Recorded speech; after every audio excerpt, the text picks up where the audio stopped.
Sir আপনাকে স্বাগত জানাচ্ছি। ধন্যবাদ আপনাকে। স্যার, যেটি আজকের আলোচনার বিষয় আমাদের, যে শ্বাসকষ্ট এবং তার সাথে হার্টের রোগের কোনো সম্পৃক্ততা রয়েছে কিনা, কি মনে হয় স্যার? হ্যাঁ, ধন্যবাদ। এটা একটা চমৎকার প্রশ্ন, কারণ রুগীরা অনেক সময় খুব বিপদে পড়ে যায় যে আমার শ্বাসকষ্ট হচ্ছে, এটা কি হার্টের জন্য না লাংসের জন্য। এইটুকু ধারণা সবারই আছে যে শ্বাসকষ্ট হার্টের জন্য হতে পারে এবং লাংসের জন্য হতে পারে। তো আমরা একটা জিনিস দেখেছি যে শ্বাসকষ্ট রুগীরা যখন আসে, শ্বাসকষ্ট নিয়ে আসেন, তখন আমরা যে জিনিসটা প্রথমে সর্ট আউট করার চেষ্টা করি, খুঁজে বের করার চেষ্টা করি যে তার আগে অ্যাজমার কোনো হিস্ট্রি ছিল কিনা, আচ্ছা, এবং কত বছর থেকে তার শ্বাসকষ্টটা হচ্ছে। যদি বলে খুব ছোটোবেলা থেকে, তখন আবার দুটো প্রশ্ন দাঁড়ায় যে খুব ছোটোবেলা থেকে দুই কারণেই শ্বাসকষ্ট হতে পারে। হয়তো জন্মগতভাবে বাচ্চাটার হার্টে ফুটে ছিল, এই জন্য শ্বাসকষ্ট হতে পারে, সেটি তখন হয়তো ধরা পড়েনি, ছিল না। তো আরেকটা হতে পারে যে বাচ্চাটার ব্রঙ্কিয়াল অ্যাজমা, যে খুব শ্বাসকষ্ট যেটা হাঁপানি বলে, এটা হতে পারে, কারণ 10 বছরের নিচে এক ধরনের হয়, তার উপরে আবার এক ধরনের হয় হাঁপানি। শ্বাসকষ্টের ধরনটা কি দুটার ক্ষেত্রে একই রকম থাকে? প্রায় একই রকম। আমি এই ব্যাপারে একটু আসছি যে অ্যাডাল্ট হলে আমরা কি করে বুঝি। এবং এই যে হার্টে ফুটোটা অনেক সময় দেখি যে 40 বছর বয়সে ডিটেক্ট হয়। মহিলাদের ক্ষেত্রে আমরা দেখি 25 থেকে 30 বছর বয়সে হার্টের ফুটা নিয়ে আসেন। আচ্ছা, মধ্যবয়সে কেউ কেউ এসে বলেন যে হাঁটতে গেলে দম ফুরায় যায়, শ্বাসকষ্ট। অনেক রোগী আছে যে ব্লাড প্রেশার ওষুধ খাচ্ছেন, প্রেশারও আছে, উনি বলছেন যে মাঝরাতে হঠাৎ করে মনে হয় যে আমার দম বন্ধ হয়ে আসছে, তখন দরজা জানালা খুলে দিয়ে বসে থাকি, একটু শান্তি লাগে। এটাও এক ধরনের শ্বাসকষ্ট, উনি বাতাস পাচ্ছেন না। হ্যাঁ, এটাও কিন্তু হার্টের জন্য হয়, আবার লাংসের জন্য হয়। তো এগুলিকে আলাদা করার উপায় কি? আলাদা করার উপায় হলো, 1 নম্বর কথা হচ্ছে আমরা কয়েকটা পরীক্ষা করি। ইতিহাস নেওয়া পরীক্ষার একটা প্রথম পার্ট, 2 নম্বর বুকের এক্সরে করি, 3 নম্বর ইকোকার্ডিওগ্রাম করি, তারপর ইসিজি করি, যদি সম্ভব হয় ইটিটি করে দেখি, বা আরও উচ্চতর পরীক্ষা আমরা চলে যাই। তো আপনি একটা চমৎকার প্রশ্ন করেছিলেন যে আলাদা করার উপায় আছে কিনা। প্রথম পর্যায়ে কিছু কিছু আলাদা করা যায়, পরে একাকার হয়ে যায়। যেমন আপনি দেখবেন যে হার্ট ফেলিওর রোগী যারা একদম চরম অবস্থায় যারা চলে আসে হার্টে, তো তাদেরও খুবই শ্বাসকষ্ট হয়। হ্যাঁ, তখন সেক্ষেত্রে রোগীদেরকে আমরা জিজ্ঞেস করি যে আপনি কতক্ষণ হাঁটতে পারেন। তারা বলে স্যার 2 কদম দিলেই শ্বাসকষ্ট বেড়ে যায়। আবার 6 মিনিট ওয়াক টেস্ট, যারা শ্বাসের ডাক্তার ওনারা চেম্বারও আজকাল করেন, যে 6 মিনিটের মধ্যে কুদ্দুর হাঁটতে পারেন, 6 মিনিটের মধ্যে কুদ্দুরটা শ্বাসকষ্ট হচ্ছে, তারাও কিন্তু এরকম 6 মিনিটে ঠিকমতো হাঁটতে পারছে না, ফলে এইখানে ওভারলেপ পড়ে যায়। এবং একটা পর্যায়ে আলাদাই করা যায় না যে এটা হার্ট ফেলিওর জন্য শ্বাসকষ্ট নাকি চেস্টের, তখন আরও কিছু জটিল পরীক্ষার মাধ্যমে আমরা এই সিদ্ধান্ত উপনীত হই। কিংবা দেখা যায় কোনো কোনো দুর্ভাগা রোগী 2 রকম ওষুধই খাচ্ছে, হার্ট ফেলিওর জন্য শ্বাসকষ্ট ওষুধ খাচ্ছে, এটাও খাচ্ছে।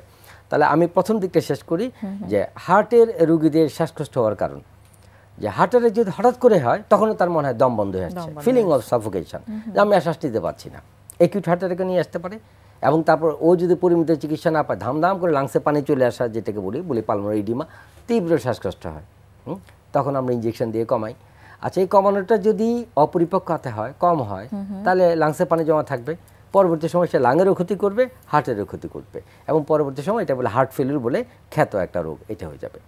এবং যারা প্রেশারের রুগী, তাদের ক্ষেত্রে কিন্তু আরেকটা ভয়ঙ্কর ইনফরমেশন আমাদের আছে, যে প্রেশার যেন তেন ওষুধ দিয়ে প্রেশার কমালে হবে না, বুঝতে হবে কাকে কখন কোন রোগীকে কি দিতে হবে। যার ডায়াবেটিস আছে তার এক ধরনের, যার কিডনি প্রবলেম তাকে এক ধরনের, শুধু তার হাইপারটেনশন, যার হাইপারটেনশনের ম্যানেজমেন্টও অনেক রকম ওষুধ দিয়ে, কারণ এখন আমাদের হাতে হাজার হাজার ওষুধ, এবং স্পেসিফাইড হয়ে গেছে এই রুগী এই বয়স, মহিলা পুরুষ, হ্যাঁ, তার সঙ্গে অন্য রোগ আছে, তার জন্য এটা দিতে হবে, হ্যাঁ, অঙ্কের মতো বলা আছে।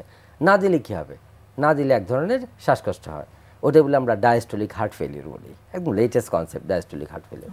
এই ডায়াস্টোলিক হার্ট ফেলিওর যদি আমরা অনেক আগে ডায়াগনোসিস করতে পারি, তাহলে হয় কি যে পরবর্তী সময় যেটাকে আমরা সো কল্ড হার্ট ফেলিওর বলি, হ্যাঁ, সিস্টোলিক হার্ট ফেলিওর ডেভেলপ করে যায় 8 থেকে 10 বছর পর। এবং এই জাতীয় রোগীরা ইউজুয়ালি বলে যে রাত্রিবেলা শুলে মনে হয় দম বন্ধ হয়ে আসতেছে, তাহলে বুঝতে হবে যে উনি প্রেশার কন্ট্রোল করেছেন, কিন্তু সেই ওষুধ থেকে যেটা তার জন্য না, তার জন্য অন্য ওষুধ। তাহলে দায়িত্বটা আসলে পুরোপুরি ডাক্তারের উপরেই যায়, এক্ষেত্রে রোগীর তো আর কিছু করার নেই সেক্ষেত্রে। আর রোগীর একটা ব্যাপার আছে, নির্বাচনের ব্যাপার আছে, যে উনি কোয়াকের কাছে গিয়ে ওষুধ খায়, কারণ প্রায় অনেক রোগী এসে আমাদের বলে যে স্যার প্রেশার বাড়লে মাঝে মাঝে ওষুধ খাই লই, হ্যাঁ, কোথেকে খায় নেন, বলে পাড়ার থেকে লই লই। কি ওষুধ? ওষুধের নামও বলতে পারে না, বলে দাম এত, হ্যাঁ 40 টাকা পাতা, হ্যাঁ, ওরা বলতে পারে না। ফলে এইসব ক্ষেত্রে রোগী নিজেই কিন্তু রোগ কিনে নিচ্ছেন। এটা আমাদের মাথায় রাখতে হবে। ইনভাইট করছেন রোগটা, একদম ইনভাইট করছেন। ফলে যথোপযুক্ত জায়গায় গিয়ে যথোপযুক্ত ওষুধই খেতে হবে। এটা অ্যান্টিবায়োটিকের মতো, অ্যান্টিবায়োটিক অপব্যবহার হচ্ছে, প্রেশার ওষুধের অপব্যবহার হচ্ছে, এবং এরা নিজেরও এই জাতীয় রোগের ঝামেলা তৈরি করছে। তো একটু স্যার জানতে চাইবো আমি যে শ্বাসকষ্টের বিষয়টা, যেহেতু আমাদের আসছে বারবার ঘুরে ফিরে, যখন তীব্র শ্বাসকষ্ট হবে তাৎক্ষণিকভাবে আসলে কি করণীয় রোগীর এবং তার আশপাশে যারা থাকবে? যখন এই তীব্র শ্বাসকষ্ট হবে, প্রথমেই উচিত হবে হসপিটাল চলে যাওয়া। আচ্ছা, কর্তব্যরত চিকিৎসকের কাছে হবে, তাকে অক্সিজেন দেওয়া, ইসিজি করানো, এক্সরে চেস্ট করানো, ইকোকার্ডিওগ্রাম করা, সিদ্ধান্ত নেওয়া, ব্লাড প্রেশারটা মাপা। তারপরে তখনই তাৎক্ষণিকভাবে নির্ণয় করা উচিত এটা হার্টের জন্য না লাংসের জন্য। লাংসের জন্য যদি হয় এক ধরনের বিশেষ ফাইন্ডিংস পাওয়া যায়, হার্টের জন্য আবার বিশেষ কিছু ফাইন্ডিংস আবার এক্সট্রা থেকে যায়। দুটোকে মিলিয়ে তার চিকিৎসা শুরু করতে হবে। তারপর হার্টের রোগীর হার্ট যদি সমস্যা নির্ণয় হয় যে হার্টের কারণে বা হার্টের সমস্যাতে কি হয়েছে, এর পরবর্তীতে আপনাদের কি পদক্ষেপ? তাহলে আমরা বলবো যে কোনো কার্ডিয়াক সেন্টারে আসুক। এখন অলমোস্ট সমস্ত সরকারি হাসপাতালে এই ইনিশিয়াল ম্যানেজমেন্ট আছে, যে প্রথম আসলে আমরা ইঞ্জেকশন লিসিস দিই, হার্টের লোড কমায় দিই, তারপর নাইট্রেট ইঞ্জেকশন দিই, অক্সিজেন দিই, তারপর থেকে মনিটর করতে থাকি কষ্টটা কমলো কিনা। আর লাংসের জন্য তো এখন তো নেবুলাইজেশন প্রত্যেক বাড়িতে পর্যন্ত পাওয়া যায়। অক্সিজেন দেওয়া, হাই ফ্লো অক্সিজেন দেওয়া, অবজারভেশন রাখা, স্যাচুরেশনের যন্ত্রপাতি তো ডাক্তার এখন গলায় ঝুলিয়ে হাঁটে স্ট্যাচুর মতো, ওটা দিয়ে স্যাচুরেশনটা ইমপ্রুভ করাতে হবে। তো এটা করে আসতে হবে। তারপরে নির্ণয়টাকে আরও প্রপার করা। যদি যেমন করোনারি আর্টারি ডিজিজ, যেটাকে আমরা বলি হার্ট অ্যাটাক, সেটার জন্য শ্বাসকষ্ট হয় যদি হয়, তাহলে আমরা সেই পথে গিয়ে আগাবো। আর লাংসের জন্য হলেও অনেক রকম করার ব্যাপার আছে। কীরকম? জন্মগত লাঙের প্রবলেম, যেটা একটা রোগ আছে পালমোনারি আর্টারিয়াল হাইপারটেনশন। আগে অনেক সময় দৃষ্টির অগোচরী ছিল, এখন কিন্তু আমরা এটাকে সারফেসে নিয়ে আসতেছি এবং তারও ট্রিটমেন্ট করার প্রসিডিউর আছে। হ্যাঁ, অনেক সময় দেখা যায় যে লাংসের মধ্যে নিউমোনিয়া হয়ে লোয়ার লোবে পড়ে আছে, হ্যাঁ, ওটাকে খেয়াল করছেন, বিভিন্নভাবে এক্সরে করে তারপরে সিটি স্ক্যান করে আমরা সিদ্ধান্ত নিই এবং তার চিকিৎসা আছে। লাঙে টিউমার হয়, ভালো করা যায়। হ্যাঁ, আবার অংশ হার্টের মধ্যে পানি চলে আসে, এটাকে আমরা বলি কার্ডিয়াক ট্যাম্পোনেট, হার্টের চারিপাশে পানি চলে আসে। সেই মুহূর্তে প্রচুর শ্বাসকষ্ট রুগী নিয়ে আসবে, তার ব্লাড প্রেশার ফল করতে থাকবে, তখন যে হার্ট থেকে পানি না বের করে সে মারা যাবে। ঠিক এভাবে লাংসের মধ্যে একটা হয় যে হঠাৎ করে লাংয়ের মধ্যে বাতাস চলে আসে, তখন সে বাতাস চেপে ধরে লাংকে, তখন লাংটা আর এক্সপান্ড করতে পারে না, রুগী শ্বাসকষ্ট মরে যায়, অক্সিজেন কমে যায়। সেখানে ফুটো করে দিয়ে আমরা বাতাস বের করে দিই। এই সিদ্ধান্তগুলি ইমার্জেন্সি ডিপার্টমেন্টে নিতে হবে, কারণ বেশিক্ষণ সময় আর নষ্ট করা যাবে না, তাহলে জীবনপাত হয়ে যাবে। মোদ্দা কথা, শ্বাসকষ্ট হলেই হাসপাতালে যেতে হবে, ঘরে বসে থাকার কোনো অবকাশ নাই। ঘরে বসে থাকলে জীবন শেষ হয়ে যাওয়ার সম্ভাবনা থাকবে। স্যার, একটা অভিযোগ কিন্তু আমাদের রোগীদের মধ্যে থেকে আমরা প্রায় পাই যে এই যে তো ইমার্জেন্সি কেসে বা এই যখন জরুরি অবস্থায় কোথায় গেলে আসলে সবচেয়ে ভালো সুবিধা বা সার্ভিসটা পাওয়া যাবে, এই যে আমি যদি শ্বাসকষ্টের কথাই জিজ্ঞেস করি, সেটা ভালো মানে ওই সার্ভিসটা সবাই পায় না। আপনি চমৎকার প্রশ্ন করেছেন। তো সেই ক্ষেত্রে মনে করি যখন আপনি যেটা বললেন, দুইটা বিষয় দাঁড়িয়ে যায়, ইনি কোথায় যাবেন, এক। নাম্বার টু, গেলে কোন হাসপাতালে যাবে, হার্টের হাসপাতালে যাবে না লাংসের হাসপাতালে যাবে। সবচেয়ে ভালো উপায় যে কোনো সরকারি মেডিকেল কলেজ যেখানে আছে সেখানে প্রথম চলে যাওয়া। সেই ইমার্জেন্সি ডিপার্টমেন্টে গেলে খুব দ্রুত গতিতে এই জিনিসটা মানে হয়ে যাবে, এটা হার্টের জন্য লাংসের জন্য, এবং ইমার্জেন্সি মেডিকেল উপরে পাঠিয়ে দেবে। এটা এখন উপজেলা লেভেলে কি করবে? হ্যাঁ, উপজেলা লেভেলেও আমি মনে করি যে এখন কনসালটেন্টও পাওয়া যায়। হ্যাঁ, it is the best place. উপজেলা হেলথ কমপ্লেক্সে চলে যাও, ওখানে গেলে অন্তত নিরূপণটা সঠিকভাবে হবে, এক্সক্লুড করা গেল যে কি কারণে হচ্ছে সেই সমস্যাটা।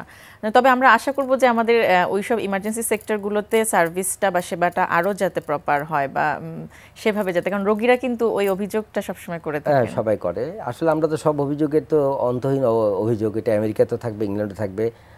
ডাক্তাররা কোনোদিন রোগীদেরকে কেন জানে স্যাটিসফাই করতে পারে না। তবে আমাদের সেই চেষ্টা অবশ্যই থাকবে, যেহেতু আমাদের প্রথম কনসার্নটাই রোগীদের উপরে। কারণটা হচ্ছে কি, রোগীর কষ্ট তো অনেক বেশি। হ্যাঁ, ডাক্তার সাহেবের নির্ণয়ের জন্য তো কিছু সময় নিতে হয়। রোগী ওই সময়টাকে মনে করে যে বাজে সময়। দুই পক্ষ থেকেই সেই ধৈর্যটা এবং চেষ্টাটা থাকুক, আমরা সেই আশা করব। অনেক অনেক ধন্যবাদ স্যার। ধন্যবাদ আপনাকে। প্রিয় দর্শক, আমরা শুনছিলাম শ্বাসকষ্ট এবং তার সাথে হার্টের সমস্যার কি সম্পৃক্ততা রয়েছে, এই বিষয়টি নিয়ে বেশ কিছু গুরুত্বপূর্ণ তথ্য, বেশ কিছু পরামর্শ আমরা জানলাম আমাদের আজকের অতিথির কাছ থেকে। আশা করছি আপনাদের উপকারে আসবে।